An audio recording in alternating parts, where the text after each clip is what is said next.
Soyez le bienvenu, fidèles téléspectateurs. Une fois de plus, vous êtes là dans le cadre de votre émission Duel, ici sur la chaîne de la Maman Nationale, la Maman de la Nation, CSS Télévision, canal studio satellitaire, les reflets de tout un peuple. Mercredi, aujourd'hui, nous avons l'honneur de vous présenter cette émission et de recevoir pour vous Maître Magali Dossi. Elle est d'un vrai parti politique. Pourquoi j'ai dit un vrai parti politique? Parce que le président de ce parti, il est extrêmement intelligent. Ce DCI parti de l'ancien conseil du chef de l'État, Vidi Chimanga, Maître Magali Dossi, soyez le bienvenu.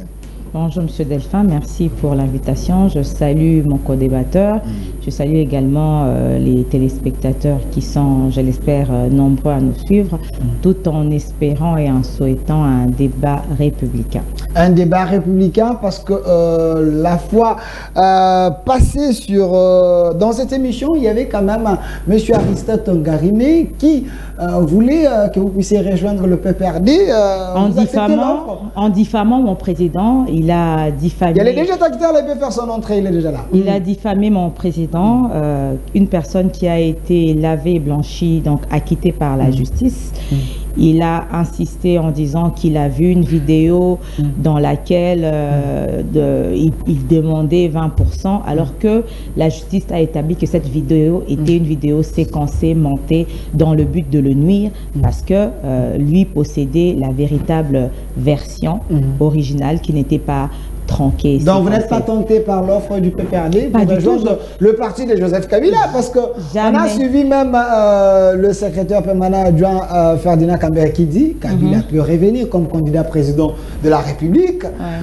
Un faiseur de roi comme Kabila, l'offre ne vous tente pas. Maître Magali au sein du PPRD, comme aujourd'hui Odia est là-bas, Arlette Odia. Vous parlez d'Arlette Odia, c'est Arlette Odia, moi je suis Magali Dossi. Okay. On a eu à cheminer à la DCU, mais elle a décidé d'aller au PPRD. Ça, c'est son choix. Moi, je suis derrière le président national Vidi Chimanga et derrière le chef de l'État. En aucun cas, même si par impossible Kabila redevenait président demain, en aucun cas j'irai rejoindre Kabila, parce que avant, quand Kabila était au pouvoir, moi j'étais dans l'opposition. Donc travailler avec Kabila, quelqu'un qui a géré ce pays pendant plus de 18 ans, qui n'a pas pu changer l'homme congolais, qui n'a pas pu améliorer le social de Congolais, qui nous a laissé un héritage avec beaucoup de passifs que d'actifs, alors au grand jamais, je ne penserais, ni ne rêverais, même pas dans un cauchemar, le rejoindre le PPRD ou être derrière Kabila. Arlette Odia et les autres, voilà, chacune de personnes a un prix, donc il suffit qu'on mette un paquet, peut-être que vous pouvez aller de l'autre côté. Merci Maître Magali. Monsieur Delphine, si vous avez un prix, moi mon prix c'est ma conviction. Et je suis convaincue que mon choix, le choix que j'ai opéré en étant derrière le président de la République, son Excellence Félix Antoine Tshisekedi, est le meilleur. Et le choix que j'avais fait à l'époque en étant contre le pouvoir Joseph Kabila était le meilleur. Et donc moi je reste constante, je ne suis pas inconstante, je reste constante. Merci. Selon les internautes, ils sont en train de dire, Maître Magali, elle est extrêmement intelligente, mais elle est derrière un homme qui est faible, Vidi Chimanga, n'a pas de député, ce n'est pas un leader.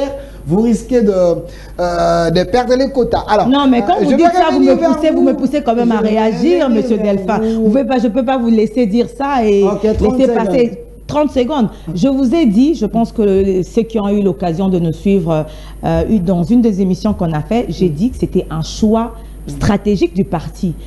Quand nous avons décidé de ne pas aller aux élections, nous avons décidé d'implanter notre parti dans toute la République, à travers toute la République. Et c'est ce qui a été fait. Aujourd'hui, nous avons la DCU dans toutes les 26 provinces et nous nous préparons pour aller aux élections. Ça ne fait pas de notre président faible, parce que notre président était derrière le président de la République, a porté sa candidature. La DCU a porté la candidature. Votre président Vidi Chimanga Salanga, il ne parle plus, il ne dit plus rien. L'actualité est là, il ne donne pas sa position. Voilà, merci, je vais revenir vers vous. Alors, de l'autre côté, nous avons la présence de M. Christian Menda. Menda, vous êtes porte-parole de l'UG des jeunes national de l'envol, le parti cher à l'honorable, l'homme très intelligent de ma nation, M. Deli Sesanga, candidat président de la République. Merci d'avoir répondu à notre invitation. Exactement, merci d'avoir honoré ma modeste personne au travers de votre invitation, mais également notre parti politique, l'Envol, ainsi que son président national et candidat président de la République, l'honorable Deli Sesanga. Il peut faire le poids avec les autres. Deli Sesanga peut faire le poids avec Katumbi. L'Envol a levé l'option d'aller vers les élections et nous avons des candidats dans tous les échelons électoraux et nous avons présenté notre candidat. Au moment venu, nous allons expliquer à notre peuple le projet qui est aujourd'hui le projet alternatif à toutes les bavures que notre peuple est en train de vivre aujourd'hui, le projet de la refondation du Congo.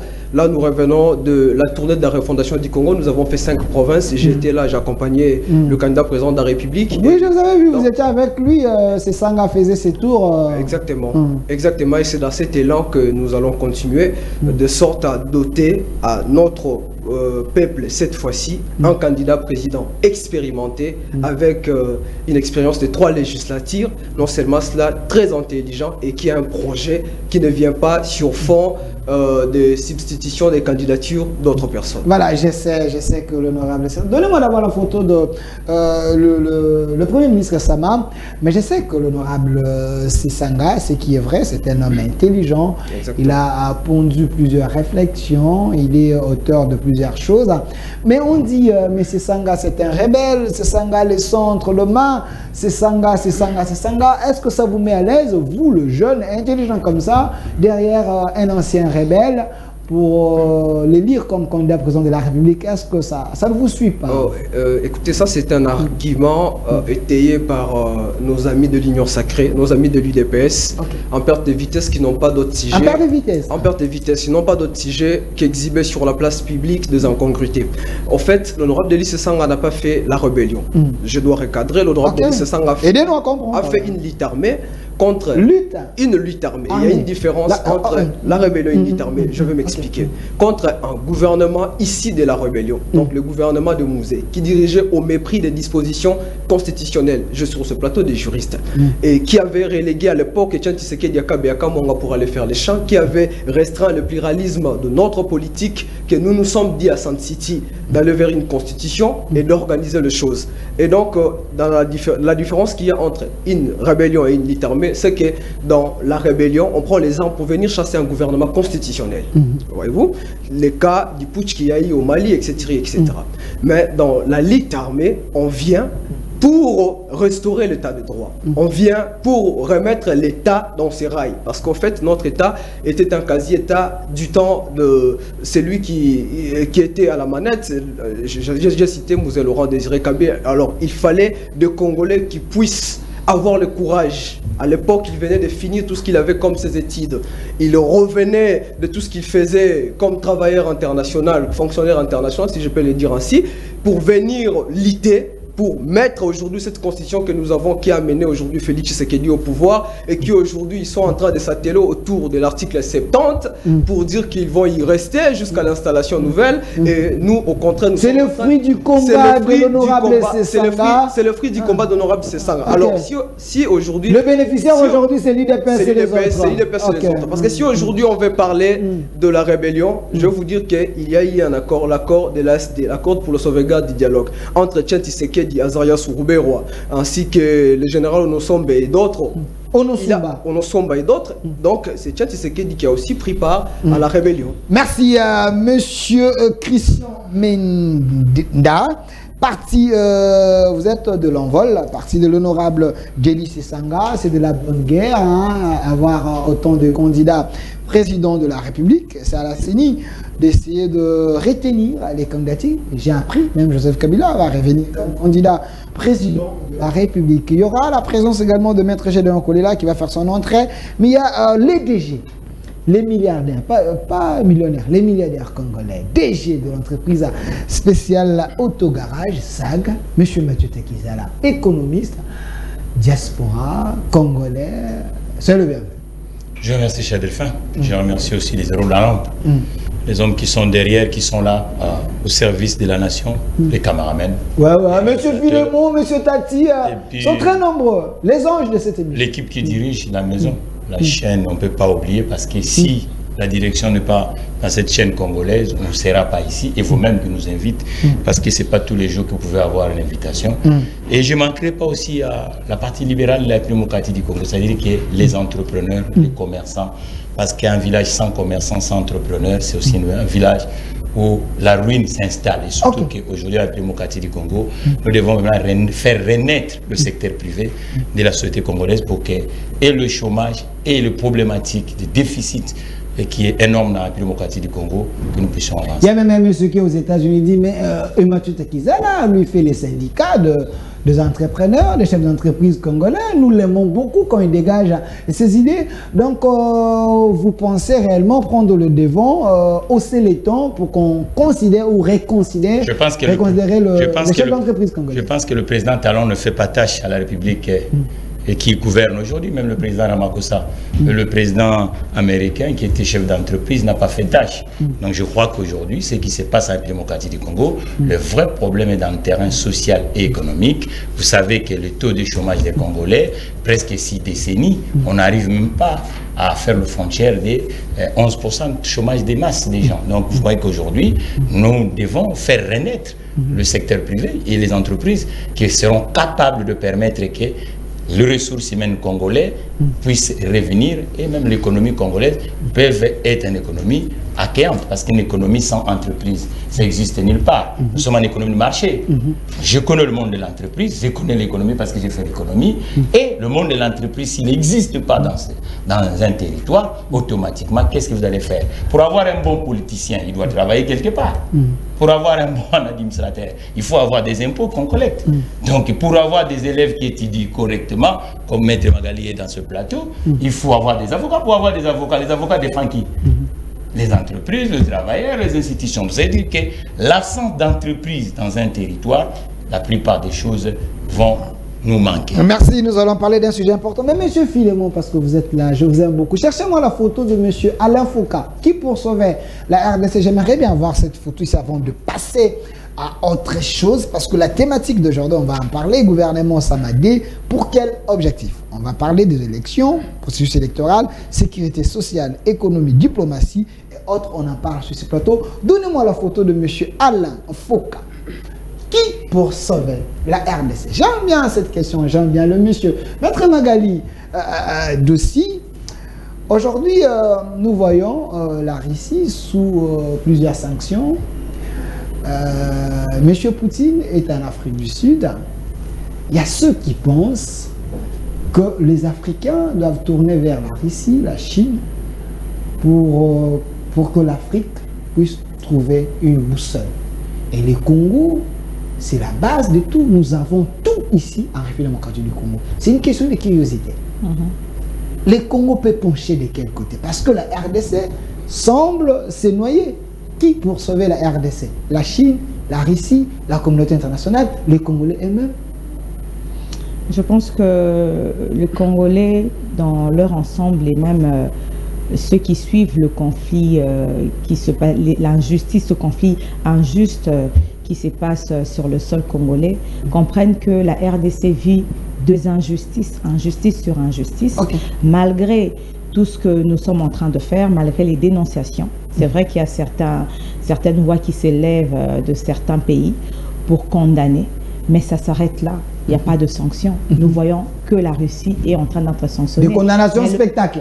Mais le Rwanda, qui est auteur de tout ce qui se passe à l'Est, qui est un des auteurs qui est visible de tout ce qui se passe à l'est de notre pays, lui il est blanchi, lui il est cajolé, lui il n'est pas sanctionné. Et donc moi je tends à croire qu'à un moment donné, on risque de pencher vers la Russie, vers la Chine, parce que les Occidentaux nous ont démontré et continuent à nous démontrer que nous ne pouvons pas nous appuyer sur eux. Malgré tout ce que nous sommes en train de faire, malgré les rapports issus des experts, des Nations Unies, mais ces rapports, je ne sais pas s'ils sont mis dans les placards. Dans les tiroirs.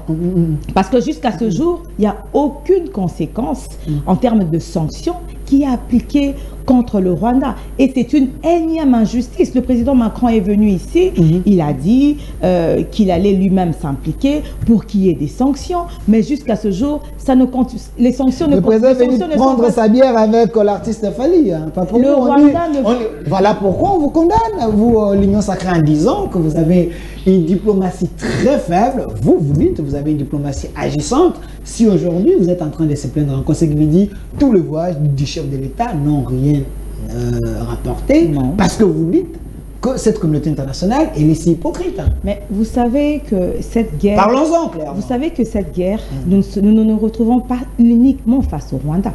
Il y a d'autres forces, il y a d'autres puissances obscures. Le président ne cesse de le dire. Il y a d'autres puissances obscures. Et même le président Macron a parlé de puissances extérieures. Donc il ne s'agit pas seulement du Rwanda. Et ces puissances extérieures prennent position pour le Rwanda. Il y a des ramifications. Il y a des ramifications. Et le travail que le chef de l'État est en train de faire, la diplomatie agissante, on ne peut pas dire que la diplomatie du chef de l'État est faible. Parce que grâce à cette diplomatie, il y a des voix qui se lèvent. Aujourd'hui, on parle de la RDC plus qu'avant. Des voix hypocrites, sans réaction. On peut dire... Une musique qui ne donne pas le goût de danser, alors. On ne dira pas que toutes les voix qui s'élèvent sont des voix hypocrites. Il y a des voix, certes, hypocrites, mais il y a des voix qui se lèvent, qui condamnent le Rwanda parce qu'ils voient ce que le Rwanda est en train de faire au peuple congolais. Mais nous ne pouvons pas dire, je me répète encore, que la diplomatie du chef de l'État est faible parce qu'aujourd'hui, on n'a jamais parlé de la RDC et de ce qui se passe de la RDC comme sous le mandat du chef de l'État. Il n'y a jamais eu des voix qui se sont élevées pour rejoindre la RDC, pour pointer du doigt le Rwanda. Nous suivons souvent, que ce soit au Parlement européen, que ce soit... Il y a des voix qui s'élèvent pour condamner. Et c'est un processus. Nous ne pouvons pas espérer que du jour au lendemain, il y aura des sanctions, que du jour au lendemain, les gens qui sont derrière le Rwanda, les forces, les puissances qui sont derrière le Rwanda vont abandonner le Rwanda pour nous rejoindre. Mais nous n'allons pas nous affaiblir, nous n'allons pas abandonner. Le chef de l'État va continuer parce que sa diplomatie est en train de porter des fruits. Merci. Et nous savons que tôt ou tard, on arrivera à raisonner ceux qui sont derrière le Rwanda. Vous êtes plus dans les jours à venir. Vous êtes plus dans les jours à venir. Voilà pourquoi on dit que votre président, notre président, tu sais qu'il est plus dans des promesses que des réalisations. Alors, monsieur Christian, je précise que vous êtes de l'envol, parti cher à l'âme intelligente de mon pays. Monsieur Sesanga, croyez-vous réellement qu'il y a une diplomatie agissante? J'ai posé la question, qui pour sauver la RDC, le régime Tshisekedi peut le faire? Bon, écoutez, j'aimerais d'abord mettre un mot sur ce que je devais dire. Parce qu'en fait, si on veut parler aujourd'hui de la rébellion ou des rebelles, tout récemment, nous avons un gouvernement où il y a 2 rebelles. Mais ça, on n'en parle pas, mais quand c'est Sesanga, on les met sous le feu de projecteur.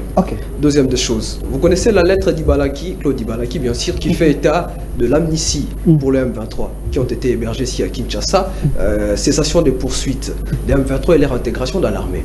Donc vous comprenez qu'il y a quelque part un rouage où on héberge les rebelles, mais on veut voir le sorcier ailleurs. Alors, la diplomatie agissante ou pas? Écoutez, en fait, la diplomatie par définition, je suis politologue de formation. Pas de problème. Alors, la diplomatie, déjà par définition, c'est l'instrument qui véhicule la politique étrangère d'un État. Et donc, soit c'est pour sauvegarder son agir ou modifier son agir. Donc, la diplomatie, elle reste agissante pour toujours. Elle ne change pas parce qu'il y a un chef de l'État qui prend son temps à être dans des voyages par-ci, par-là. Il pense que la diplomatie doit être agissante. Par contre, la diplomatie de Félix Tshisekedi aujourd'hui, c'est une diplomatie agitante. Vous dites C'est une diplomatie agitante. Agissante. Moi, je parle de la diplomatie agitante. Alors, parce qu'en fait, Félix Tshisekedi est partout, il s'agit partout.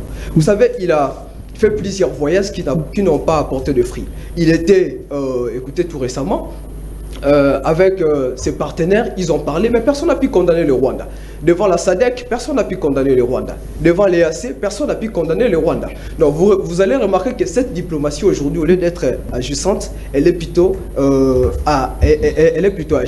agitante. C'est pourquoi nous, au niveau de l'envol, nous lui avons dit, pour réorganiser par exemple... Maître Général, vous pouvez entrer. En ce qui concerne la situation sécuritaire par exemple, nous lui avons dit que pour organiser notre situation sécuritaire, notre pays n'a pas besoin d'aller vers des États parents. C'est-à-dire que des États auxquels vous dépendez carrément. Parce que la sécurité d'un État est organisée au sein d'un État avec leurs forces armées, leurs chaînes de commandement. Mais quand vous remarquez aujourd'hui, vous allez remarquer qu'il y a une surmilitarisation dans la zone Est. C'est-à-dire que nous avons l'opération Chouza, ici avec l'Ouganda et la RDC. Nous avons la MONUSCO. Nous avons le déploiement de forces de l'EAC. Au-delà du déploiement de forces de l'EAC, nous avons d'autres mécanismes aujourd'hui qui sont en train d'être mis en place, tout ça pour finir la guerre. Nous sommes un peu partout. Au final, on n'arrive pas à déduire le vrai problème de la RDC. Or, même quand je suis en train de parler de la situation sécuritaire, toujours les liés avec la diplomatie, vous allez remarquer que si au moins le 4 ans et 3 mois que Félix Tshisekedi a eu au pouvoir, s'il s'était organisé à l'intérieur... On dit des ans, parce que les 2 ans, c'était les 2 ans de la coalition. Il a eu 4 ans et 3 mois, il doit endosser la responsabilité. Félix Tshisekedi a eu 4 ans et 3 mois. Il doit endosser des responsabilités. Il lui reste 9 mois, lui et son gouvernement, qu'il vient de mettre en place. Nous allons voir, parce qu'il y a plusieurs défis qui vont... On va en parler, restez sur la qui seront en train de relever. Donc, la diplomatie n'est que diplomatie que lorsque la politique étrangère a des facteurs déterminants de cette politique étrangère comme atout de puissance. Nous avons les facteurs militaires, nous avons les facteurs économiques. Dès lors qu'on n'aura pas à développer ces 2 facteurs, on ne peut pas parler d'une diplomatie agissante. Merci. Parce qu'en relation internationale, il n'y a pas d'amis, on ne peut pas aller vers la Russie. Parce qu'il n'y a pas d'amis. Les États, disait Yves Lacoste, sont des monstres froids. C'est-à-dire qu'il n'y a pas d'amis, il n'y a pas d'ennemis, il n'y a que des intérêts qui priment. Lorsqu'on se met dans le réalisme politique, on dit on doit organiser pour que lorsque l'autre vient auprès de moi pour avoir quelque chose, je lui demande quelque chose. C'est ça la relation internationale. Merci. Alors, M. Majota Kizala, j'ai aimé quelque chose. Il faut aussi un rapport de force sur le plan économique. C'est ce qui prouve que vous êtes dans une diplomatie agissante, pas agitante, comme M. de Lanvol vient de dire. Pensez-vous, il y a un apport économique quand le chef de l'État voyage, quand le régime Tshisekedi bouge un peu le monde avec sa diplomatie, comme Maître Magali vient de dire. Bon, vous savez, le 21e siècle et le 21e siècle a fait qu'aujourd'hui, les États se croisent. Ce qu'on appelle la mondialisation ou l'économie mondialisée. Les systèmes se croisent, les technologies ont fait qu'il n'y a aucun État tout seul peut faire la force. Mais le vrai problème, quand je suis, c'est que vous mettez sur mon ami Foka en disant qui peut sauver, mais qui peut sauver la maison congolaise, c'est les Congolais eux-mêmes d'abord. Il faut que les Congolais arrivent à s'organiser, il faut que toutes les... Par la communauté internationale, par la Russie, par les autres. Vous parlez du Congo, non? Oui. Donc ceux qui ont le passeport congolais s'appellent les Congolais et Congolaises. Donc je crois que les Congolais et Congolaises, il y en a plusieurs dans plusieurs domaines. Il suffit que maintenant de bien harmoniser à l'intérieur de la démocratie du Congo, que tous les secteurs fonctionnent, vous verrez que ça va faire un appel d'air des autres. Il faut déjà à l'interne, nous les Congolais, nous puissions comprendre que nous devons jouer au ballon. Parce que le monde, c'est une compétition. Et chaque nation compte dans ses propres fils et filles. Je crois qu'aujourd'hui, le vrai problème, nous ne sommes pas le premier État. Il y a eu aussi des États, moi dans mon enfance, quand on grandissait ici, quand on vous appelait Éthiopien, limite bagarre. Les Éthiopiens ont compris, ils se sont réorganisés, la façon de fonctionner. Nous, on a connu ici, par exemple, des réformes structurelles dans les années 90, où les recommandations venaient de Washington, tout le monde le sait. Nous savons qu'il y avait des coupes budgétaires dans des secteurs où il n'y avait même pas l'utilité de faire ces coupes budgétaires. Mais il faut maintenant faire de sorte qu'aujourd'hui, cette génération, nous avons plus de gens qui sont utiles aujourd'hui dans la société. Il faut que nous puissions donner à chaque joueur congolais la capacité que ces muscles puissent nous créer de l'espace. Parce que sinon, ça, on fera toujours sur place. Donc je crois que la diplomatie ou l'échange d'un État avec les autres États, les canaux ne sont pas uniquement officiels ou d'ordre institutionnel. Il y a aussi des canaux économiques. Les canaux économiques, c'est les produits qui sont produits en République démocratique du Congo. Lorsqu'on va en Ouganda, automatiquement, on vend la marque congolaise. C'est les entreprises qui sont en République démocratique du Congo. Lorsqu'on signe des pactes avec les autres pays, automatiquement, vous voyez, le Made in, c'est aussi une diplomatie. Vous comprenez? Maintenant, il faut qu'on devienne conséquent. Il y a une diplomatie économique aussi. Oui, mais ça, là, on parle dans l'ordre économique. C'est-à-dire que il faut qu'on devienne conséquent. Conséquent, ça veut dire quoi? C'est-à-dire que nous sommes un peuple, 120 millions d'habitants. C'est un grand marché. Il faut qu'on le fasse, un marché. Il faut qu'on isole l'informel dans le territoire. Il faut qu'on accompagne les entreprises qui sont aujourd'hui dans le territoire.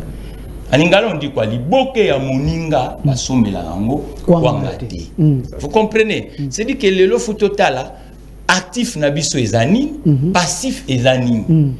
Quelles sont les structures locales que biso futo s'appuyer na yango? Et autour de ces structures locales, les autres structures regarde que c'est griffé na yango. C'est ce que la Chine a fait. On booste le planteur chinois, on booste les ateliers chinois, on booste les industriels chinoises. Automatiquement, maintenant, celui qui veut produire, qui est aux États-Unis, il veut faire des bénéfices ou cash flow, va aller commercer avec l'industriel chinoise.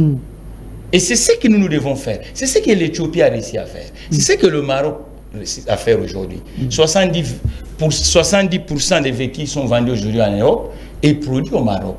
Mais n'est pas produit par des entreprises venues des autres pays, mais 3/4 des entreprises qui produisent ces véhicules, ce sont des entreprises marocaines dans la chaîne de valeur. C'est la vraie problématique aujourd'hui de la République démocratique du Congo, c'est celle-là. Donc, et les politiques et le peuple, nous devons comprendre que nous sommes en retard. Vous voyez, un homme en retard, il ne peut pas s'agiter. Il est conséquent. Il est rapide. Il est dans le pragmatisme. Oui, il est rapide. Il évite des erreurs. C'est comme il évite des erreurs. Le Congo est dans une salle d'urgence, donc il ne faut pas tâtonner. Il faut avoir... Moi, quand je chionne, moi je viens de faire avec vous 4 ans. Je ne vis pas ici. Mais quand je sillonne, je me dis que nous, on ne peut même pas dormir. Bisoba Congolais, tu là la tête. Dans la moitié tous les jours 4 heures, ça fait près de 20-25 ans, dans la moitié tous les jours 4 heures. Même dans ça, on a 4 heures. Pourquoi on a 4 heures? Pourquoi? Je regarde à 15 Congolais. Au moins, c'est un vrai problème. Je te dis. Gérer même à 15 Congolais. Dans un monde d'entreprise. Merci. Au moins, il faut moi sanctionner Zonga nan makasi awa. Merci, monsieur le DG Takiza, la DG de l'entreprise spéciale Autogarage. Je dis bien, le sujet d'aujourd'hui, gouvernement Samadé, pour quel objectif? Il y a 2 points qu'on va parler, élection, sécurité sociale, économie, diplomatie, on en parle. Mais quand j'ai fait ces castings, j'ai tenu compte de l'expertise, de l'intelligence, il y a Moutou Nabino. Ici, on réfléchit Congo, pays, pas les attaques personnelles, évitons ces débats de caniveau, mais je sais que les têtes que j'ai sur ces plateaux ici, c'est pour réfléchir le Congo. Maître G2 en collé là, on vous apprécie beaucoup, hein, surtout par la diaspora, par rapport, il y a qualité, c'est que vous êtes en train de donner à la nation votre niveau de réflexion. Alors, la question est là. Qui poursuivait la RDC? Oui, la diplomatie, on en parle. Mais la diplomatie doit être soutenue par une économie forte pour que la nation soit réellement une nation respectable. Est-ce le cas pour la RDC? Bon, je m'excuse d'abord pour le retard. J'étais sur un autre... Je précise que vous êtes éclectique, membre de l'ICOR, communicateur pour la République, de la République. Bien entendu. Je n'ai pas de temps pour commencer la présentation, aussi longtemps que je me trouve en retard. Je voudrais dire que la première des choses, lorsque quelqu'un prend le pouvoir, il doit commencer par l'état des lieux. Et la lecture que je commémorative, qui fait partie de l'histoire de notre pays, c'est que Tshisekedi trouve un État en faillite, privatisé, dont toutes les entreprises publiques étaient transformées, ou encore l'administration publique, transformée à une machine infernale de prédation. Et que la guerre de l'insécurité, j'ai entendu ici, les gens vous parlent, responsabilisent Tshisekedi. Ce qui n'est pas aussi une cause d'exonération de responsabilité, étant donné qu'il est le président de la République. Mais c'est une guerre qui, maintenant, c'est plus de 20 ans, où les multinationales ont considéré que c'est une activité économique rentable. Et que si cette guerre termine, le PIB mondial risque de chuter. Il faut comprendre. Il ne faut pas venir ici, commencer à léguer des éléments, déléguer des responsabilités dont vous êtes incapable de démontrer avec des éléments tangibles devant les évidences. Maintenant, j'entends parler de la diplomatie. qui n'est pas agissante. Et elle est agitante. Parce qu'il n'y a pas l'apport économique. La diplomatie marche avec ça aussi. Hein. L'aspect diplomatique, nous allons évoquer. Mais d'abord, je trouve que c'est fantaisiste. C'est fantaisiste. C'est même fraudatoire. Et aussi, c'est peut-être pour faire rire les vaches. Je voudrais utiliser un terme. Parce que dans la vie, il faut apprendre 3 choses. D'abord, l'humilité de ne pas se sentir supérieur aux autres. Et aussi le courage d'affronter toute situation en moindre détail. Et en 3e position, c'est la sagesse. À ne pas répondre face à tout ce qui est stupidité. Et que lorsque quelqu'un fait une analyse de la vie internationale, qui est d'abord une vie interétatique, de plus en plus transnationale, parce que c'est traversé par des idées-forces. Il y a la mondialisation et la fragmentation. Et qu'aujourd'hui, effectivement, et surtout quand on fait partie d'un parti libéraliste, on doit comprendre que la mondialisation paraît être le triomphe sur la social-démocratie qui a échoué presque dans l'Europe de l'Est. Et aujourd'hui, il y a ce qu'on appelle les zones économiques pour l'échange, les libres-échanges. Ce qui fait que les transferts de réseaux informatiques permettent à ce qu'il y ait même de blocs militaires et que l'intensification de la diplomatie militaire passe par le bloc militaire et que vous ne pouvez pas, je ne connais pas un pays qui a gagné la guerre seul. Ça, c'est une très mauvaise lecture. Même Maréchal, qu'on a dit qu'il a eu quand même l'occasion de gérer le Congo dans son entièreté, quand il s'agissait de MOBA 1, MOBA 2, c'est la France, ce sont des Marocains, des Français qui sont venus. Alors que cette armée zaïroise à l'époque n'était pas infiltrée comme nous parlons aujourd'hui. Parce qu'à la grande folie, l'immense espoir qui prédominait les Congolais, nous sommes soumis à une allure vertigineuse par l'événement de l'AFDEL qui nous a amené des immigrés clandestins. Et vous savez, après l'AFDEL, il y a eu RCD, dont mon voisin de gauche, son président, a joué ses rôles de 2 jambes écartées, de tête, de 2 rébellions, y compris la rébellion qui a été financée par le Rwanda et la rébellion qui a été... Vous parlez de Sesanga, le président de l'envol. Je ne voulais pas citer le nom, moi je parle de cette histoire. Et avec les brassages, une minute, non, mais écoutez, parlons avec les brassages, parce que, donc, il faut comprendre que la diplomatie, d'abord militaire, qui a mis des zones à nous permettre de déterminer les alliés et aussi les adversaires, pour une cause qui est la paix. Mais maintenant, parce qu'on parle du niveau interne, le niveau interne, Tshisekedi vient, il dote la République pour la toute première fois, avec la loi de programmation. Et cette loi de programmation, c'est-à-dire qu'il crée l'effort de guerre. L'effort de guerre qui a quitté de 100 millions à 400 millions, et avec la loi de programmation, nous sommes à 1,6 milliard. Et qu'il y a aujourd'hui l'industrie militaire. Et cette industrie militaire nous permet avec Afridex Donnez-moi la photo de Sama, de pouvoir du président de la République. Donc, les lance-roquettes type 12, et c'est fabriqué ici à Likasi. C'est vrai ça? Donc, c'est à Likasi, mais écoutez, donc, sous le régime vous invitez les gens qui n'ont pas les données d'État. Oh, sous le régime Tshisekedi, on fabrique déjà des armes. Aujourd'hui, les balles, les cartouches. Les cartouches. Maintenant, on vous parle de Tshisekedi, parce que... 30 secondes. On vous parle ici de l'aspect économique, mais regardez l'aspect économique.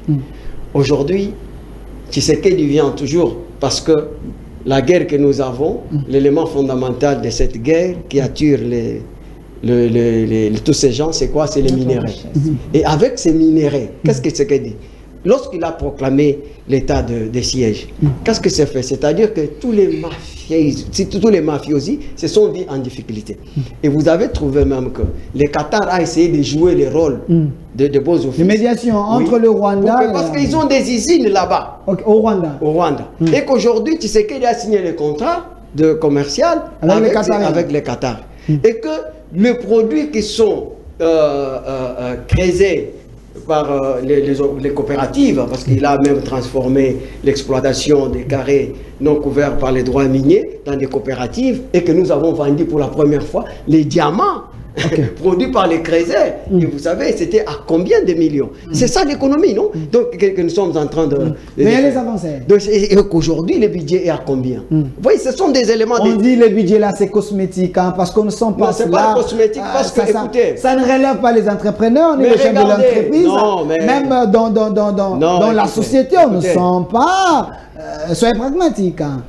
Non, d'abord, est-ce que les entrepreneurs ont le temps de lire les programmes économiques du gouvernement pour savoir si ils sont soutenus ou pas? Donc nous sommes là, nous allons donner des éléments. Combien ils sont soutenus? Merci, je vais revenir vers vous. Calmez-vous. Laissez-moi chiter. Calmez-vous. C'est lorsque je parle des bons éléments. Vous avez suffisamment les minutes, parce que vous êtes des lions sacrés. Vous avez à consommer les minutes de Madame Magali Dossi. Je vais vous donner le temps. Calmez-vous. S'il vous plaît, calmez-vous. Ça, c'est la dictature de l'émission. Calmez-vous. Je donne s'il vous plaît. Une réaction rapide par rapport à ce qu'il a dit, comme ça, Maître Magali va prendre la parole. Écoutez, je comprends ces réactions épidermiques. Et moi, je ne vais pas niveler vers les égouts. Quand il était en train de parler, j'étais calme. Ok, merci. Alors, il nous amène vers un débat qui n'a pas de fondement. Ça, je ne rentre pas dans ça, sinon je risque de niveler vers les bas. Il parle de la diplomatie. En fait, la diplomatie n'est qu'une partie intégrante de la politique étrangère. La politique étrangère qui est un domaine statocentrique, c'est-à-dire réservé aux acteurs porteurs de frontières, donc les États. Et donc, pour parler de diplomatie, il faut voir un État X et un État Y. Donc là, il n'y a pas de débat. Et il existe des facteurs déterminants de cette politique étrangère comme à toutes les puissances. Il y a le facteur militaire et le facteur économique. Aujourd'hui, si les États-Unis ne peuvent pas attaquer la Russie, parce que la Russie a développé un facteur militaire, a développé un facteur économique. C'est un pays nucléaire aussi. Exactement. On nous parle de la sous-traitance de l'armée. Je ne comprends pas comment un Congolais peut venir sur un plateau de télévision accepter qu'une armée, une défense nationale soit sous-traitée par des armées étrangères. Et il dit tout bonnement, sans s'en rendre compte de ce qu'il est en train de faire passer. Il a fait allusion dans les passés, même à l'époque de Mobutu, on a toujours besoin des autres pour... Vous savez, là vous m'amenez dans l'organisation internationale. Donc lorsqu'on est dans une organisation internationale, il y a ce qu'on appelle le réalisme mire et le réalisme pire. Le réalisme mire, c'est-à-dire que les États travaillent pour un objectif. Mais il y a ce qu'on appelle le réalisme pire. C'est lorsque vous voyez les décisions des conseils de sécurité, c'est être exécuté par exemple, la France à la Libye, sans le conseil, aval du Conseil de sécurité, bien notre État. Et donc nous devons nous organiser, pas sous-traiter notre défense ou notre armée. Exactement, c'est tout ce que je voulais. Merci, c'était une réaction rapide. Alors, Maître Magali Dossi, vous avez suivi quand même M. Tekizala et M. Christian de Lavol. Pensez-vous que le régime Tshisekedi est tellement plaintif? Vous êtes en train de chercher les raisons ailleurs au moment que vous devez vous assumer. Le président français, vous avez dit, hein? Le régime de Tshisekedi n'est pas plaintif. Le régime Tshisekedi, c'est un régime qui fait rapport à sa population. Le régime Tshisekedi, c'est un régime qui dénonce les injustices et c'est que vit notre pays. Je suivis M. Christian qui a complètement dénaturé les propos de M. Gédéon en parlant de la sous-traitance militaire. Il n'a pas parlé de la sous-traitance militaire, il a parlé d'un appui. C'est un appui dont notre armée a besoin. Mais nous appuyons sur quoi avant tout? N'est-ce pas que nous nous appuyons sur notre armée? Avant que ce soit la force régionale vienne, c'était notre armée, c'était nos militaires, nos vaillants qui étaient en train de combattre. Et c'est toujours eux qui continuent de combattre. Monsieur Tekizala l'a dit également qu'il faudrait d'abord que nous puissions nous appuyer sur nos militaires. Mais nous nous appuyons sur notre armée. Mais cette armée est infiltrée. Il y a un travail qui est en train d'être fait. Nous venons de découvrir encore dernièrement un certain Mwanga Chouchou. Vous comprenez qu'au fur et à mesure... Avec les armes chez lui à la maison, un député national... C'est pour dire que les services des renseignements sont en train de faire leur travail. Et on est en train de démasquer les traîtres, les infiltrés qui sont au sein que ce soit du gouvernement, du Parlement, à la présidence, que ce soit dans l'armée. C'est un travail de longue haleine qui est en train d'être fait. Et donc, nous ne comptons pas seulement sur des puissances extérieures, mais j'aimerais rappeler ici à M. Christian que la RDC ne se retrouve pas uniquement face au Rwanda. Nous parlons de puissances occultes, de puissances extérieures qui sont derrière le Rwanda. J'aime donner l'exemple de la Russie et de l'Ukraine. L'Ukraine, est-ce que l'Ukraine, comme pays, pouvait résister face à la Russie? L'Ukraine ne pouvait pas résister face à la Russie. L'Ukraine résiste parce que l'Ukraine est soutenue. Il a de soutien derrière. Et nous savons aussi, et le monde le sait, si M. Christian ne le sait pas, je le lui apprends, que nous ne nous retrouvons pas uniquement face au Rwanda. On vous apprend nous ne nous retrouvons pas uniquement face au Rwanda. Derrière le Rwanda, il y a d'autres pays, il y a de grandes puissances. Et pour cela, nous avons aussi besoin d'avoir des alliés afin de mettre nos forces ensemble et de pouvoir mettre fin à cette guerre. Mais ce n'est pas comme si nous nous disons que voilà, sans les alliés, nous n'allons pas y arriver. Il y a des moyens conséquents qui sont mis à disposition de l'armée. Maître Gédéon vient de vous dire, il y a des usines de fabrication de munitions et autres qui sont créées. Ça, vous ne savez pas, mais sous mais tout ne se dit pas. Avec M. Gilbert Kabanda, on a appris ici que la RDC n'achète plus des cartouches et autres. C'est extraordinaire, ça. Oui, mais écoutez, tout ne doit pas se dire. Parce que nous sommes... Il y a des secrets d'État. Il y a des secrets d'État. Tout ne doit pas se dire parce que quand nous mettons certaines choses à la place publique, ça nous dessert parce que ça sert nos adversaires. Et donc, nous comprenons qu'aujourd'hui, la RDC est en train de monter militairement, malgré que la RDC est infiltrée, mais il y a un travail qui est en train d'être fait. La RDC est en train de monter économiquement. Nous avons vu l'augmentation du budget, qui est un exemple. Vous dites... On dit c'est cosmétique, il y a un économiste à côté de vous, il ne faut pas énerver les intelligences. Vous savez, on ne peut pas... Alors, quand vous dites que c'est monté, quelles sont les retombées dans la vie des Congolais? Parce que l'exemplaire l'est aujourd'hui. C'est compliqué le pouvoir d'achat, c'est compliqué tout ça, c'est les régimes, les régimes des problèmes. Je pense qu'il y a quelques jours, je pense que c'était hier ou avant-hier, je suivais sur les médias qu'il y avait une marche qui avait été organisée au Kenya par un opposant pour réclamer contre la vie chère au Kenya. Pour vous dire que l'augmentation, le prix, l'inflation n'est pas seulement propre au Congo, n'est pas seulement propre à la RDC, ce n'est pas le fait du gouvernement Sama ou du régime Tshisekedi. C'est un phénomène qui se passe dans le monde. L'opposition dit que le Premier ministre est incompétent. M. Sama n'arrive pas à relever les défis dans plusieurs secteurs. Est-ce que l'opposition peut tenir un discours contraire? Ça, c'est le discours des opposants, on le connaît. Ils ne peuvent pas tenir un discours contraire. Mais l'opposition contribue aussi à l'évolution. Attendez, M. Delphin. Faites des propositions, mais vous n'en tenez pas compte. M. Delphin, tout ce que le gouvernement est en train de faire, que ce soit dans le secteur de l'enseignement, la gratuité, qui demande de l'argent, parce qu'au fur et à mesure que les années passent, le nombre des élèves augmente et il y a des infrastructures qui sont en train d'être construites. Ça demande de l'argent. Quand on augmente la desserte d'eau, quand on augmente la desserte en électricité, quand maintenant on commence à pratiquer la gratuité de la maternité, quand on fait... Mais la RDC est un grand chantier.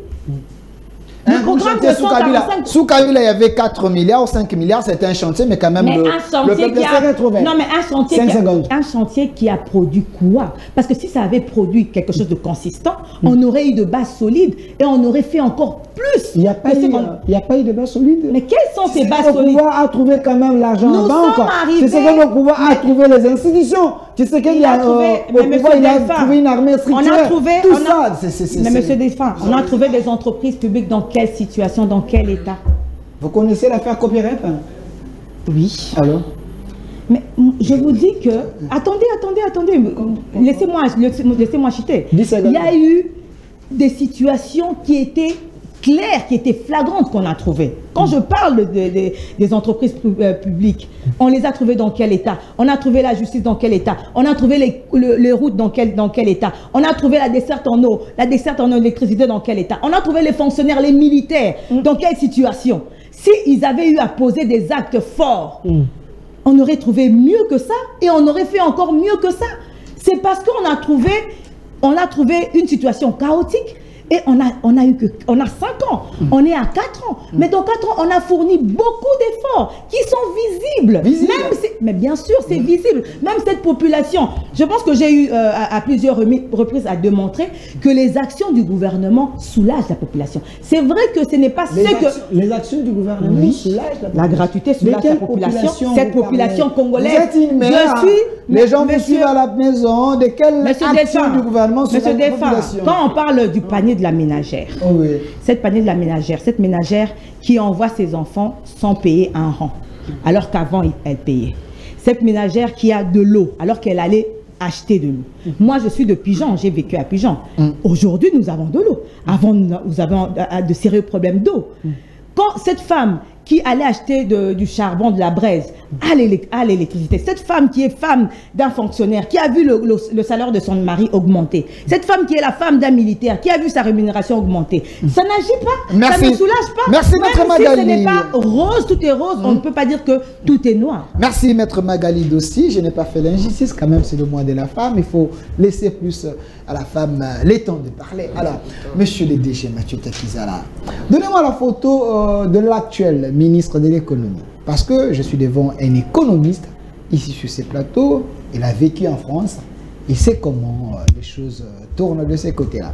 La photo de M. Vital Kamerhe, s'il vous plaît. Alors, Monsieur le DG, il y a le gouvernement Sama 2.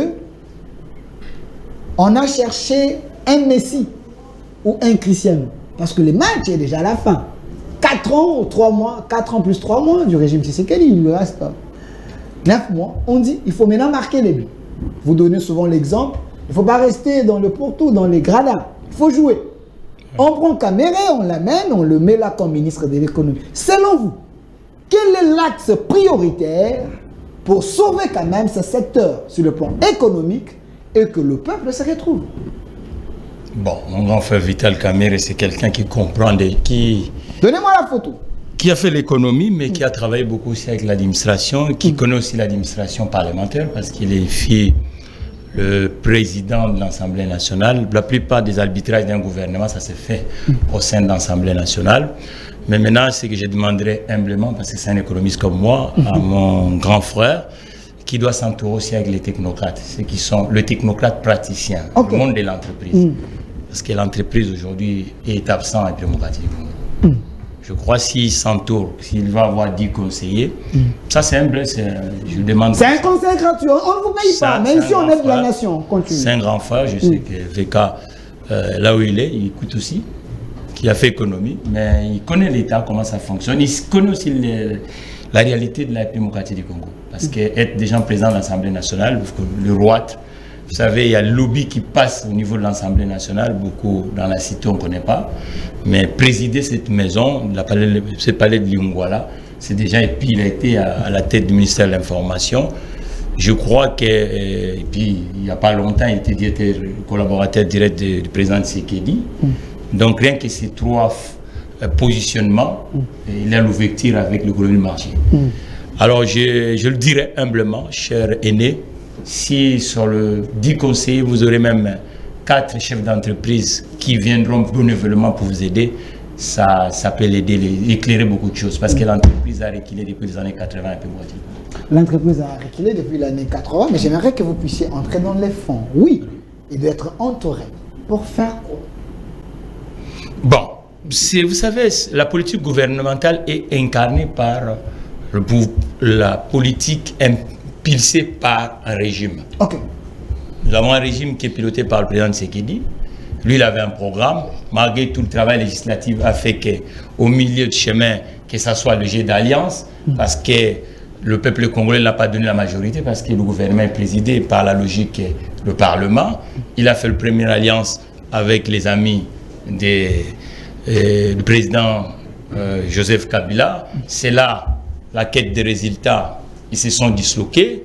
Aujourd'hui, il y a une deuxième alliance qui se sont mis en place entre mon grand frère aussi, Jean-Pierre Mbemba, qui a fait des études de mon côté, et puis avec le vieux Bayat, il y a plus d'économistes de ce côté, le né Bayat Lupebo, et voilà, donc aujourd'hui, ces gouvernements, il y a une dose d'IDPCN, une dose de MNC, Et puis le président Membassa, qui a été déjà vice-président, il connaît le roi étatique. Je crois qu'aujourd'hui, leur arrivée au gouvernement, ils doivent maintenant faire de sorte de faire marier tous les joueurs de la démocratie du Congo. Les joueurs, c'est-à-dire le secteur. Il ne faut pas que ça soit uniquement l'histoire. Il est là avec je crois qu'il va écouter. Chez René, chercher 4 technocrates du bord de l'entreprise, pas à autour. Je crois que beaucoup d'arbitrage peut se faire. Parce que l'entreprise, problème ni nazanangwa, financement exact, taux d'intérêt est c'est une réalité ou c'est une... Mais c'est une réalité, je suis un chef d'entreprise, je suis un fonctionnalité, je suis un chef d'entreprise. Marché exact, taux d'intérêt exact, total même les 9 voisins. Quand vous parlez que marché exact, il y a les étrangers qui... Il y a des étrangers ici en RDC, vous avez marché. Oui, oui, vous parlez de marché. On lève dans le marché ici. L'économie autochtone, ils ont plus d'informel. L'économie est un peu structurée, ils ont communautaire. Nous avons communautaire.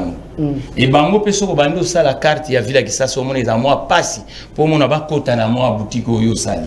Ozomona donc bango ba ebi, o ba ebelete. O la masse qui consomme les autochtones. Donc il y a un côté il y a beaucoup d'arbitrage. Financement pour la entreprise déjà passé. Ça fait 6 ans na crédit na banque mo congolaise.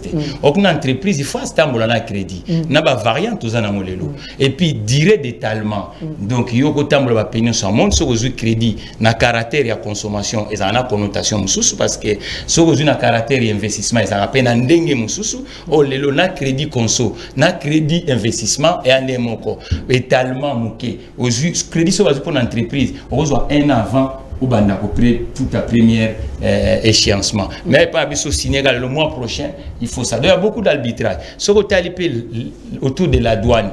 Les voisins ont douane assez.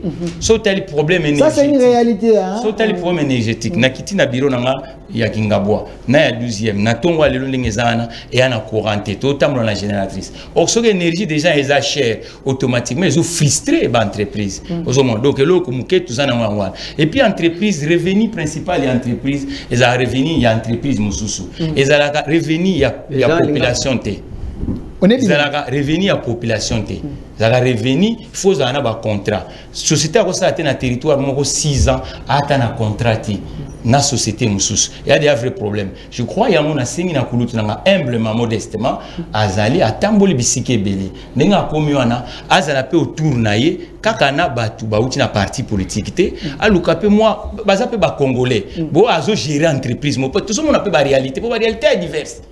La réalité, il faut connaître sur le terrain pour que les Congolais a décidé à salir société et à faire à mon côté. Parce que ceux qui travaillent chez moi là-bas, ce sont des Congolais, non? Ce ne sont pas mes frères de sang, ce sont des Congolais. Le travail, c'est un droit. C'est-à-dire qu'il faut l'État peut parler et pas l'entreprise. Au Congolais, ça là, et la taxe n'importe. Il faut que la société ait un droit à un contrat. Parce que si la société a un contrat, il a des contrats. On crée plus d'emplois, on crée plus de taxes. Donc, comment on a pu louer un partenariat, on a fournisseur étranger pour nous l'accès qui est à la 10 000 pinés là, 3 000 pinés là, batterie et tout ça, ainsi de suite. C'est comme ça que tu évoluer. Donc, il faut vraiment que l'entreprise comprendre l'entreprise. Si on va comprendre l'entreprise, au moment où l'économie est l'économie est en Merci. Système bancaire, les lots. Tosombaka na maboko banque azana C to ya bancarisation au Congo est faible. Pourquoi il est faible? Nombre de bateaux travailler en mouké. Vous comprenez? Donc je crois que biloko wana ni mteo permettre que l'économie na biso et puis ba sauter à l'état autour de tous les jours. Ba contrôler bango pe. Parce que moi mon salaire va sauter à l'état. Et quoi ya peine va sauter à privé. Mariage on est foué zala. Ce ba mariage on est zati. Au monde tike ba entreprise na biso ba Merci monsieur le DG. J'ai aimé la stratégie de cette communication quand vous parlez en lingala parce que vous adressez à Vital Camerin. Quand même c'est privé. Je peux le parler même en Kikongo. Oui. Mbouta bagata trois technocrates. C'est quand même important, il faut cette stratégie paysanne. Alors, Maître Gédéon Kolela, je précise que vous êtes éclectique, vous êtes communicateur des licornes. Vous communiquez pour la République. Donc, Vital Camerin est là, vous l'avez pris au dernier moment. Pourquoi le choix de Vital Camerin? Pensez-vous que son expérience, économiste qu'il est, il peut vous sauver? Il peut sauver l'Union sacrée parce qu'on dit le bateau de l'Union sacrée est en train de chavirer. Bien au contraire. Je pense que vous avez suivi ici qu'il y a eu... il n'y a pas eu la démonstration suffisante pour établir effectivement la responsabilité des faits dont on peut reprocher le régime Tshisekedi. Les gens se versent dans certains mots qu'on peut considérer. Tout ce que M. Christian a dit ici, vous n'avez pas y à noter. Il y a eu beaucoup d'incohérences lorsqu'on parle de la vie internationale. C'est vrai. Dans cette vie internationale, regardez, parce qu'on parle de la politique interne qui doit s'appliquer dans la vie internationale. Et que Tshisekedi a trouvé un pays qui souffrait d'embargo et qu'il faudra la notification au préalable pour l'achat d'armes.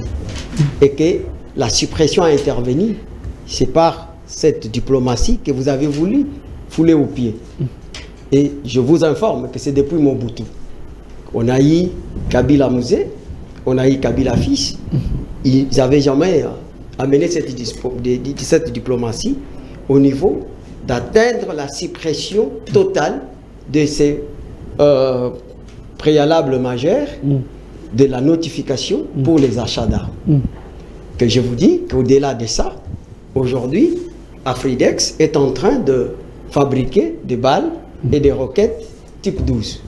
C'est une avancée novatrice que Tshisekedi amène.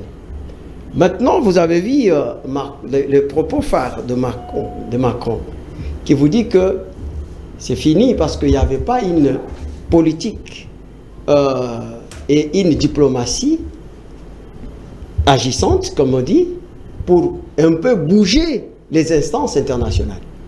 Et qu'aujourd'hui, nous voulons à ce que le Congo ne soit pas les bitins des guerres. Et le pape l'a dit. Vous voyez tous ces balais diplomatiques que vous voyez, vous pensez que c'était pour les beaux yeux? Donc c'est-à-dire qu'il y a un travail qui est en train d'être fait, qui n'était pas avant. Et pour un pays qui a été tiré de la dégradation des situations sociales par des rébellions de ceux qui tentent aujourd'hui à donner des leçons, alors qu'ils ont un problème de la morale, je pense que leurs conseils ne sont pas des bienvenus parce qu'ils ne sont pas des modèles.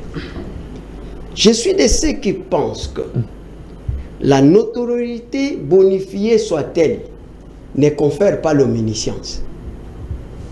Et que ce n'est pas les bagages intellectuels ou l'expérience. Parce qu'on peut avoir l'expérience, on peut avoir un bagage intellectuel, et si il y a un problème de la morale, parce que le Congo a un problème d'homme, d'abord. C'est vrai ça? Lorsque vous regardez la plupart des Congolais, même dans leurs interventions, c'est-à-dire que même les mensonges, si ce mensonge le permet de bénéficier de quelque chose, il ne va pas dénoncer ça.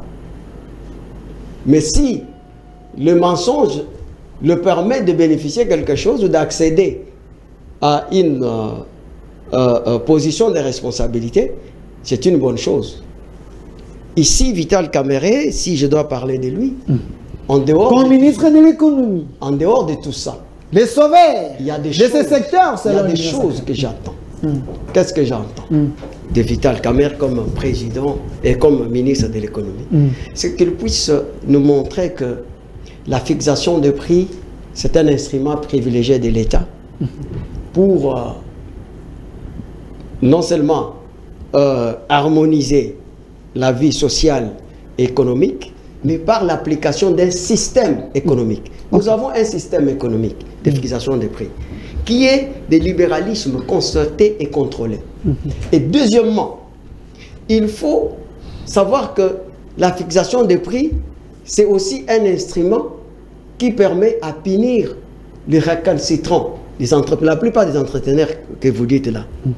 Vous voyez, ce sont eux qui sont à la base aussi des hausses des prix. Parce que lorsqu'il n'y a pas la maîtrise des cadres microéconomiques. On parle de FEC avec les oui, mais vous savez, ces FEC-là, je n'aime pas parler ici. Avec Albert Yuma. Oui, Taxal m'a dit autrefois qu'il y a l'un l'un de son ami qui est dans le FEC qui a dit, ces garçons-là, ils nous appellent les antisociales. Je ne vais même pas avoir de problème avec lui. Alors que nous parlons République. Okay. Donc ici, il faut savoir que cet instrument permet de sanctionner les entrepreneurs, les commerçants, les entreprises qui ne se conforment pas aux règles de loi. Parce que toutes les activités doivent être exercées à la limite des règles de loi. Mais dans le même temps, je ne suis pas d'accord avec monsieur Takizala lorsqu'il dit que l'entreprise est négligée. Mais l'entreprise n'est pas dissociée de la société congolaise. Parce que lorsque vous êtes dans l'idéologie de social-démocratie comme Tshisekedi, qui prône pour les services au peuple, vous avez trouvé que la mission est de double compromis. Pas compromission, mais compromis. Donc, c'est-à-dire, l'État et le marché, vous voyez souvent, il faut avoir son cahier des charges, il faut aussi souscrire à des marchés. Nous avons assisté, nous avons eu quand même les privilèges d'assister à la conférence de presse qui a eu lieu pour le marché des 145 jours, de 145 territoires. J'ai commencé à sillonner dans la salle, mais cet examen n'était pas là.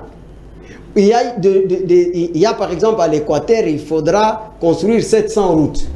Et qu'il faudra que les sociétés congolaises puissent...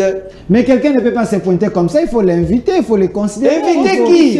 Non, mais il y a la concurrence royale. Il y a la concurrence royale. Donc, dans des pays sérieux, quand quelqu'un passe à la télé comme ça, il fait 2, 3, 4 émissions, il touche dessus. Mais ça, il y a quand même les services d'intelligence aussi qui sont censés repérer les gens.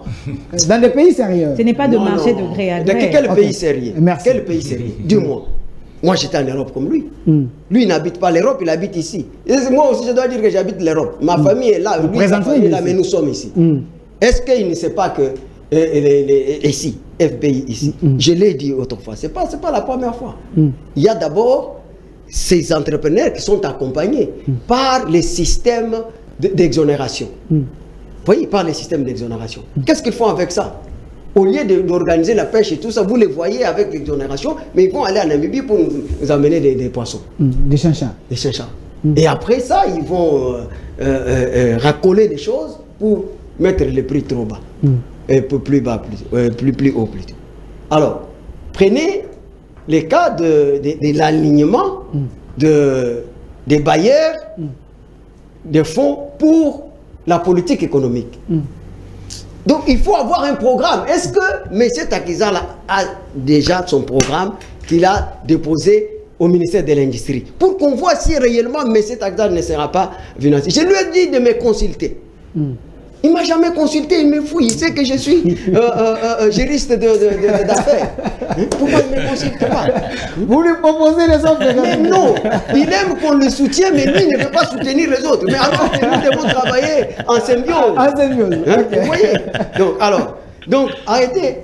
Donc, il y a un problème ici, lorsqu'on parle ici... Dans les axes prioritaires pour que l'économie de la RDC soit... Attendez, les développements économiques pour le changement social durable et observable dans les temps, ça ne doit pas affecter la société d'une manière éphémère, d'une manière provisoire, une classe donnée.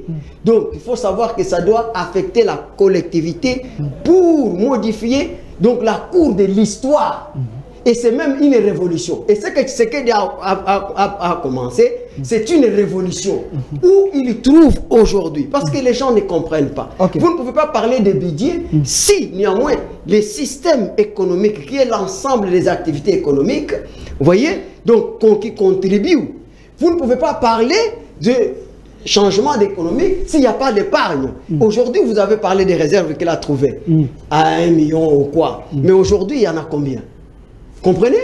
Et puis, ce sont des inspecteurs des finances publiques mondiales ou internationales, FMI et la Banque mondiale, pour que votre budget soit accepté. Parce que vous dites, ici je vous vois, vous dites, pour que votre budget soit accepté, il faut que ces inspecteurs-là soient convaincus et qu'ils vous accompagnent, qu'ils acceptent. Merci. Alors que vous savez pour la première fois qu'on a parlé de 10 milliards.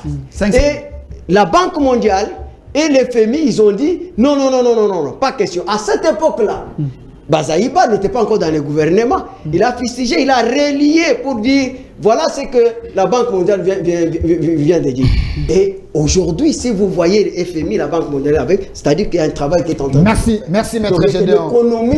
L'économie de notre pays aujourd'hui, les chiffres donc sont à un niveau de croissement, mais pas dans un niveau... Merci, maître Gédéon Kolela. Monsieur Christian de Lanvol, l'honorable Denis Sesanga, la même question à vous. Le choix de Vital Kamerhe, un choix meilleur pour booster notre économie. L'homme est capable de bouger les lignes. Je prends 2 petites minutes dans mes minutes pour rebondir à tout ce que j'ai écouté ici.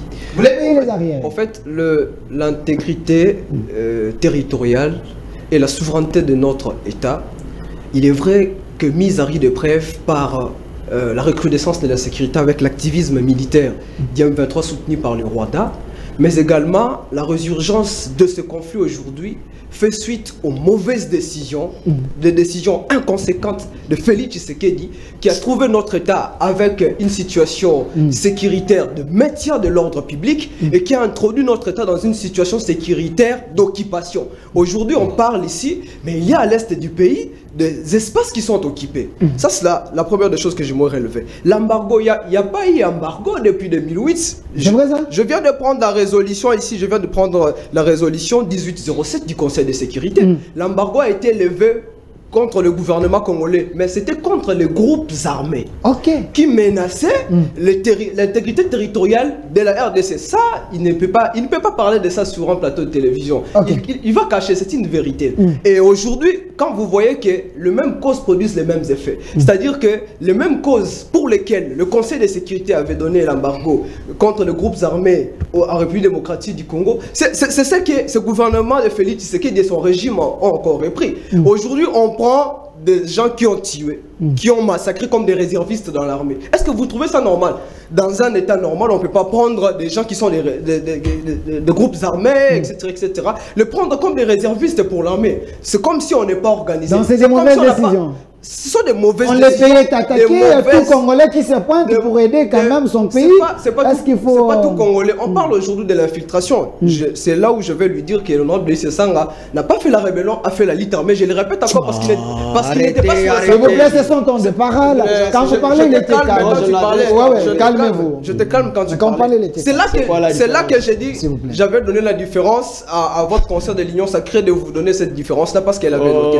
Mais si aujourd'hui on veut parler d'un rebelle, j'avais dit ici l'ASD. Il semble connaître l'histoire. L'accord de sauvegarde pour le dialogue signé entre Etienne Tshisekedi et les rebelles du RCD Goma. Ça, il ne va pas en parler. Je fais état ici de la lettre de Claude Ibaraki. Amnistie pour l'M23, intégration dans l'armée, cessation des poursuites, hébergement ici à Kinshasa. Ça, il ne va pas parler de cela. Et il y a plusieurs autres choses. Vous savez que Evariste Kimba ainsi que ses compagnons ont été pendus ici au stade des martyrs d'Abat-Côte.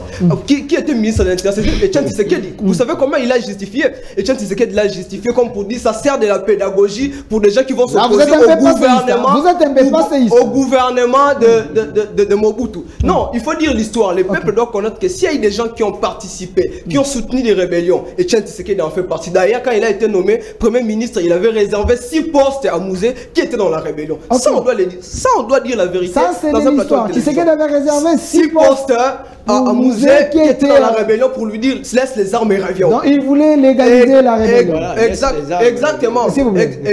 Exactement. Pour lui dire ça. Donc, il a toujours soutenu des mouvements de rébellion. J'allais parler, Maître a parlé ici. Maître Magali. Maître Magali a parlé de la situation sociale. Vous savez, aujourd'hui, le régime Tshisekedi a réussi une prouesse extraordinaire. C'est le fait pour lui d'asservir notre population et de nous créer un état esclavagiste. Vous dites. Il a réussi une prouesse extraordinaire. C'est le fait pour lui d'asservir nos populations et de créer un état esclavagiste. Comment ça? Vous parlez ici de l'économie. Un sac de riz, c'est combien? Aujourd'hui, c'est 43 $. Maître Magali ne va pas le dire sur un plateau de télévision. Vous parlez d'un peuple qui vit avec un PIB qu'on ne peut même pas nommer. Vous parlez d'un fonctionnaire de l'État qui a le SMIC qui est moins de 30 $, mais ici au Bénin, c'est plus de 70 $. C'est ce peuple-là que vous venez parler sur un plateau de télévision. Non, on doit se dire la vérité. Si aujourd'hui Félix Tshisekedi a réussi une chose, c'est la corruption qu'il a installée depuis qu'il est président de la République. D'ailleurs, lui-même, il a justifié. Non, il y a l'APLC quand même, il y a l'APLC qui lutte. Mais l'ODEP, on parle fait. L'ODEP venait de dire tout à l'heure ici que non, il y avait une dame qui prenait l'argent de l'État et les dépensait. Je ne vais pas nommer déjà ici sur ce plateau. Et donc, lui-même a justifié la corruption lorsqu'il était devant des médias internationaux, comme pour dire que c'était des rétrocommissions, c'était des corps, ça s'est fait, c'était normal dans notre État. Et c'est pourquoi vous verrez qu'aujourd'hui, il y a plus de prisonniers d'opinion politique que de prisonniers de corruption et de détournement. Tous les prisonniers de détournement, il a été blanchi et acquitté, il est ministre de l'économie. Vous parlez de blanchi et acquitté. C'est là même que j'allais lui dire, si aujourd'hui on veut parler des rebelles dans votre gouvernement que vous venez de mettre en place, ici il y a des rebelles là-bas, il faut aller voir les rebelles là-bas. J'étais en train de dire qu'il a installé la Jean-Pierre Bemba, c'était un résistant. Quand vous remarquez, c'est lui un ancien rebelle. On parle des anciens rebelles. Quand vous suivez, la chronique est effrayée actuellement par des anciens rebelles au sein du gouvernement. Et j'aimerais dire que ceux qui ont détourné l'argent sont dehors. Ceux qui ont imité les signatures du chef de l'État sont dehors. Ceux qui ont coopéré les 20% sont dehors. C'est vrai ça? Mais nous qui venons ici... Vous ne faites pas confiance à notre justice mais écoutez, la justice est à l'emporte-pièce. Lui-même, le chef de l'État l'a dit à l'extérieur du pays, que la justice est à l'emporte-pièce. Vous voulez qu'on dise quoi? Lui-même, il parle de faits et nous partons sur base de ces faits-là. Alors, j'en arrive. Vous savez, en droit constitutionnel et institution politique, je suis ici en face des juristes. Il existe ce qu'on appelle le statut moderne d'un État. Et un État doit être gendarme, un État doit être patron, un État doit être providentiel. Et la gendarmerie de l'État aujourd'hui ne se prouve pas. On ne constate pas sous le régime de Félix Tshisekedi. L'insécurité est partout, à Kwamouth, non seulement à l'Est, mais il y en a partout. Et lorsqu'on parle du budget, on parle du budget, loi de programmation. La loi de programmation militaire, c'est pour faire quoi? C'est pour aligner, donner une ligne au budget qu'on alloue au ministère de la Défense, ainsi qu'on alloue à l'armée. C'est exactement cela. On vient dire des choses ici qu'on a fait passer soi-même au sein de l'Assemblée nationale, sans pour autant qu'il puisse avoir une loi d'habilitation. Et donc aujourd'hui, je regrette que sur un plateau de télévision, le co-débatteur de l'IDPS, justement de l'Union sacrée, puisse dire que non, notre armée aujourd'hui est ceci, c'est là, alors qu'eux-mêmes sont à la base de ce qu'ils ont créé. Félix Tshisekedi a créé cette situation sécuritaire pour se maintenir, pour créer sa légitimité, sa reconnaissance internationale. Son complot. Vous êtes en train de relier les propos de Kagame qui avait dit c'est juste un prétexte. Je ne peux pas. J'ai dit tout à l'heure. Non, il a dit qu'il a l'impression que c'est les Français. J'ai dit tout à l'heure que aujourd'hui, la situation sécuritaire, cette recrudescence d'insécurité et l'activisme militaire du M23 soutenu par le Rwanda. Je ne suis pas d'accord avec le Rwanda. L'honorable LG n'est pas d'accord avec le Rwanda. Mais nous devons faire voir à nos compatriotes de l'Union sacrée que ce sont eux qui nous ont emmenés dans cette situation sécuritaire d'occupation parce qu'ils voulaient faire asseoir leur pouvoir du compromis à l'Afrique. Merci, vous êtes... C'est dans 30 secondes, s'il vous plaît, attendez votre tour. Calmez-vous. On me fait signe, il nous reste 10 minutes, je vais faire ceci. Je vais vous donner 2 minutes 30 secondes, 2 minutes 30 secondes, 2 minutes 30 secondes. Moi-même, je vais glisser avec les 2 minutes que j'oppose à la régie. Alors, Maître Magali, je vous donne 3 minutes, les autres auront alors 4 minutes. Alors, on retient quoi par rapport à la thématique d'aujourd'hui? Vous avez suivi vos co-débatteurs, apparemment l'Union sacrée, vous avez échoué en écoutant la... Avant de répondre, de réagir à votre question, j'aimerais réagir au propos de M. Christian, qui, vous avez dit, vous avez eu l'impression, mais moi, c'est pas une impression, c'est un constat que je fais, qu'il est en train de jouer le jeu. Laissez-moi, M. Christian, attendez votre tour. Moi, je ne vous ai pas dérangé, alors ne me dérangez pas. Merci. Ne me dérangez pas, s'il vous plaît. Ne me dérangez pas. Attendez votre tour. Je parle sous le contrôle du journaliste. Sécurisez-moi. Merci, je vous suis agressé par un membre du parti d'un président qui fut rebelle. Merci. Même s'il le traite... S'il vous plaît, est-ce qu'elle peut terminer? Calmez-vous. Mais laissez-moi terminer. Vous étiez calme. Elle a directement agité. Pourtant, tout le long de l'émission, vous étiez calme. Continuez avec le calme. Maître Magali, évoluez. Donc je disais, il a beau parler d'une lutte armée, mais les Congolais ne sont pas naïfs, les Congolais ne sont pas amnésiques, ils savent que Delis Esanga a fait partie d'une rébellion. Il a parlé de mauvaises décisions que le président a pris qui ont fait que qu'il y ait résurgence de M23. Est-ce que c'est dû aux mauvaises décisions que le président a eu à prendre, qui a eu des infiltrés dans l'armée, dans le gouvernement? C'est à cause de mauvaises décisions du chef de l'État? Les opposants doivent arrêter de désorienter la population. Il a parlé de l'embargo. Donc pour lui, le fait qu'on ait levé la procédure de notification préalable, pour lui c'est un non-événement. Est-ce que cette procédure de notification préalable bénéficie à la RDC ou même nous bloquer? À un moment donné, il faut, même si vous n'aimez pas le président, il faut saluer ce qui est fait pour l'intérêt national. C'est ce que les opposants doivent apprendre à faire au lieu de continuer à manipuler la population. Il a reparlé encore de la lettre de Claudie Balanqui en parlant de l'amnistie, en parlant de l'hébergement.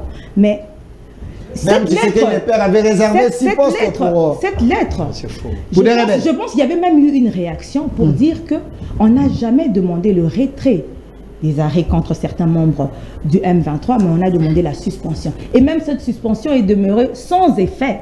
Je ne vois pas pourquoi il est en train de revenir sur une lettre qui n'a jamais porté d'effet. Il a parlé du prix d'un sac de riz. Mais pour parler... De là des $40. Mais est-ce qu'aujourd'hui, il connaît le prix du sac de riz Congo-Brazzaville ou même dans les pays frontaliers? Le prix en 2018, c'était combien? En 2023, c'est combien? Vous connaissez? Ouais. Écoutez, moi, j'ai des amis, j'ai des frères, et moi-même, je voyage dans d'autres pays. Je vois que le coût de la vie, partout dans le monde, a augmenté. Ce n'est pas seulement ici à Kin. Quand nous allons ailleurs, nous voyons à combien nous achetions certaines choses, et aujourd'hui, à combien ces choses se vendent. Il y a augmentation des prix. Nous avons eu il y a quelque temps des vidéos qui étaient même devenues virales où nos soeurs, nos frères étaient en train de se plaindre sur le prix du lait, des huiles, des produits de première nécessité. Les prix ont augmenté partout, que ce soit les vêtements, que ce soit des... Donc ce n'est pas Made in Tshisekedi. Ce n'est pas Made in Tshisekedi comme ils veulent le faire croire. Je pense que s'il faut comparer, il faut avoir un point de repère. Comparer par exemple les 4 dernières années, par exemple, de la gestion Kabila, le prix du sac de maïs ou du sac de riz. Kabila n'est plus... Vous devez gouverner, c'est prévoir. Je donne un exemple. Il ne faut pas résister Kabila. Il va revenir comme candidat président de la République bientôt. Quand on compare, on prend toujours un point de repère. Sinon, tu compares avec quoi? Il faut comparer avec un point de repère. S'il ne veut pas comparer, parce que je parlais aussi de pays frontaliers. Mais pourquoi quand je parle de Kabila, ça vous énerve? Non, mais Kabila a eu à gérer. C'est normal qu'on compare avec lui. Il faut qu'on compare le pouvoir actuel avec le pouvoir précédent. Ce n'est que normal. Il a parlé de l'instauration de la corruption. Mais c'est grave, ça c'est même une diffamation. C'est vrai ça? Mais alors pour lui, s'il vous plaît, quelle intimidation? Laissez-moi parler, vous aurez votre temps. Pourquoi vous êtes agité comme ça? Calmez-vous. Qui se sent morveux se mouche. On comprend qu'il se mouche. Merci, continuez. L'IGF fait un travail. L'APEC fait un travail. Le président se bat au travers ces structures pour combattre le détournement, pour combattre la corruption. Alors une personne qui vient, qui dit que Tshisekedi a instauré la corruption, il est en train de diffamer la personne du chef de l'État et c'est grave.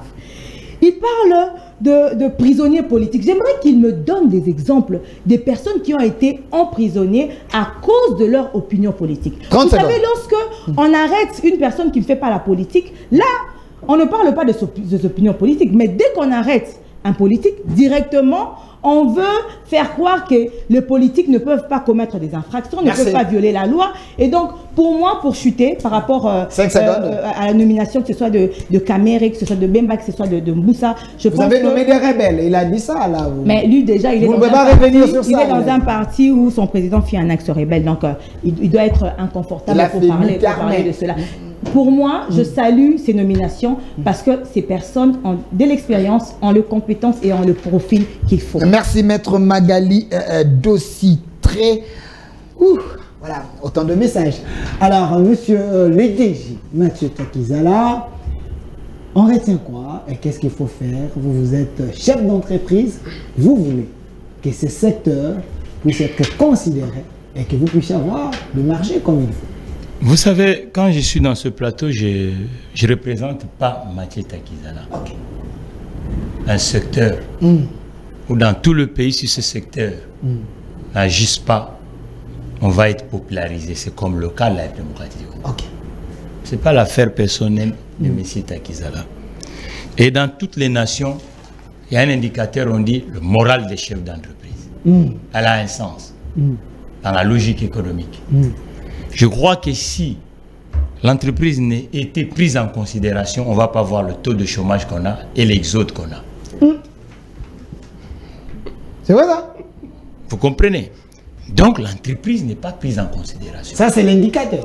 Oui, mais parce que l'exode, si tu prends le 150 km de Kinshasa, vous verrez qu'il n'y a plus personne. Les gens sont à Kinshasa. 220 km de Kinshasa, tu verras que les gens sont ici. Or, 40 ans ou 50 ans en arrière, les gens vivaient là-bas. Pourquoi ils vivaient là-bas? L'entreprise était présente. Ils étaient dans de bonnes conditions. Mais oui, l'entreprise était présente. Moi, je suis né dans un coin où on avait uniquement les huileries. Pelzette. Pelzette était ici, dans tous les villages, le Sanga, Soa, tout ça, ainsi de suite, les villageois, le planteur, tout ça, ça faisait vivre. Mais aujourd'hui, quand tu rentres dans le coin de Lusanga, ainsi de suite, tu verrais qu'il n'y a plus personne. Parce que Pelzette n'est plus présent. Et donc l'entreprise a reculé.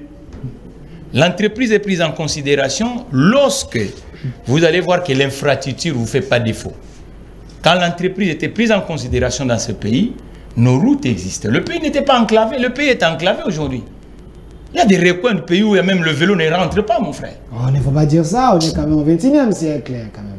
Mon cher, Kabila a amené la révolution de la modernité. Vous nous appelez dans ce plateau de télévision pour que nous puissions avancer. Vous comprenez? Je suis congolais, je suis né ici. Grandi même ici, à un moment on est allé, on vit en dehors d'ici. Si je suis retourné ici, pas pour moi. Vous savez, dans le secteur que je me retrouve, je trouve ça que c'est pas normal qu'en plein 21e siècle, il n'y a pas un logo congolais qui se rivalise avec les autres entreprises qui sont venues dans le... Vous avez amené les sacs. Et ce logo-là, on a amené, c'est pas l'affaire de Mathieu Takizala, c'est l'affaire des Congolais. Vous comprenez? Donc ça veut dire qu'aujourd'hui, l'entreprise, on le sent. On sent l'entreprise avec... On dilue l'informel. On se tournait à Kinshasa. Est-ce que Kinshasa était comme ça, avec les petites boutiques partout dans le coin des rues? C'est quoi? C'est l'absence de l'entreprise, mon frère. Donc l'entreprise aujourd'hui, ça veut dire que on nomme les gens dans la tête des entreprises congolaises. Ils doivent comprendre qu'ils ne sont pas uniquement les directeurs d'ONATRA, mais ils doivent travailler avec les petits PME congolaises. Merci, il ne faut pas que le travail qui est à l'ONATRA se retrouve encore du côté de l'informel. Merci, monsieur le DG. Il faut un outil de contrôle, il faut un baromètre. Il faut tout le monde, on sait, ONATRA collabore avec qui? Merci. Il donne le contrat à qui? Merci. Et quant aux appels d'offres, je suis un économiste quand même. Merci, monsieur le DG. Le principe, vous comprenez, nous sommes dans un plateau de télévision. Je crois qu'on va, prochainement, je vous amènerai le pile des appels d'offres depuis 2019, qui suis à Kinshasa.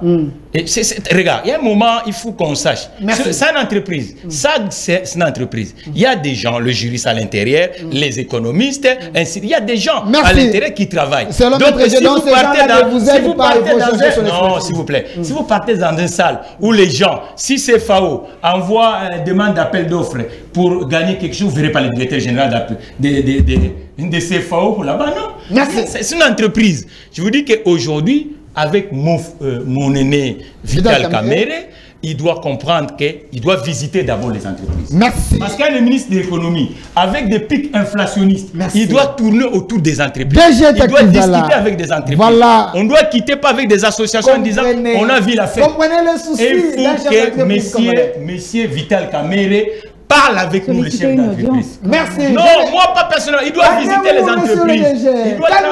Il doit travailler avec les entreprises. Je vais envoyer cette émission directement à monsieur Vital Kamerhe. Calmez-vous, calmez-vous. Le ministre de l'économie, nous sommes là, nous sommes sur le terrain.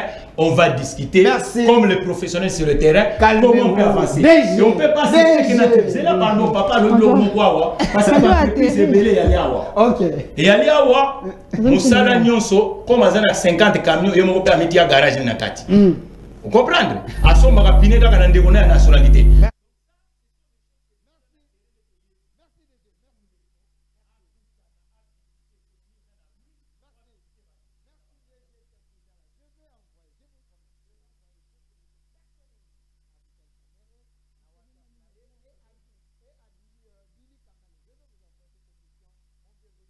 S'il vous plaît, n'appelez pas.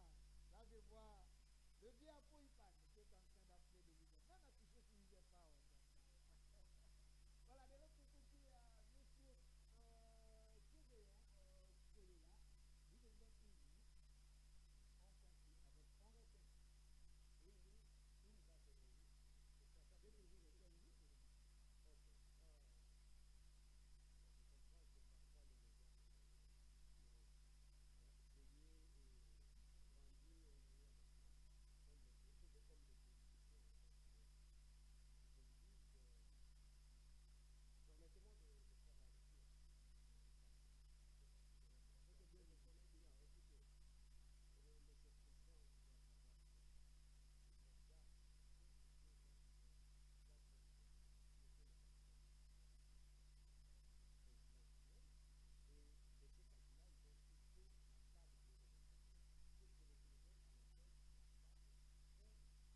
qui a fait qu'aujourd'hui on a fait les Sesanga. Donc ils n'ont pas des M23 qui fait le même pouvoir, qui fait la politique comme M23. Mais oui, écoutez, merci. C'est mon avis. Le Mangati, c'est pendant l'état avec les armes. Il était le patron de RCD, c'était le patron de ce temps-là. Ça, c'est une révélation terrible, ça ne faut pas dire la mer. Ça ne s'est pas encore dit. Maintenant, 5 secondes. Monsieur Takizala, écoute, je ne sais pas si on a un problème de termes. Je ne sais pas ici. Je suis en train de vous dire que le marché de disques, l'entreprise est dans une société communale. C'est-à-dire qu'un privé comme toi, tu n'as pas besoin que tu sois associé dans la gestion de l'État. Mais il y a besoin qu'il y ait des mesures d'accompagnement, les délais moratoires. Je vous dis qu'il y a des institutions dessus. Je peux être d'accord avec vous qu'il n'y a pas encore la création des banques de dépôt ou de développement. Mais il faut savoir que donc le développement, le secteur privé a toujours été au cœur de ce développement-là. Que par l'investissement, si vous n'avez pas l'argent, c'est comme le principe de la vie. À celui qui n'a rien, on ne donne rien. Merci. Il faut commencer par avoir quelque chose. Merci, maître Gédéon Kolola. Il y a aussi les crédits qui comptent et où la crédibilité. Donc, le principe de la banque